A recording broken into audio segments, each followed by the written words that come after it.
This is not the Jamaica your grandparents grew up in, and these are not the political parties they served. Sure, the colors are the same and the names are the same, but the people are not. Michael Manley has been dead for 28 years now. The Michael Manley your grandmother knew and loved would not want to associate himself in any way, shape or form to the destruction of buses bought to make the lives of citizens who do not drive easier. The Michael Manley your grandmother knew and loved would not promise to build houses for citizens in swamp lands. Not for the rest of Jamaica and not for his own followers. The Michael Manley your grandmother knew and loved would not put a black man in chains on a stage for show and tell.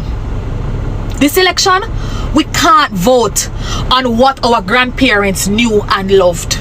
We have to vote on what is being presented to us for better politics, better policies, and for better people. And whether you want to admit it or not, Mark Golding is no Michael Manley.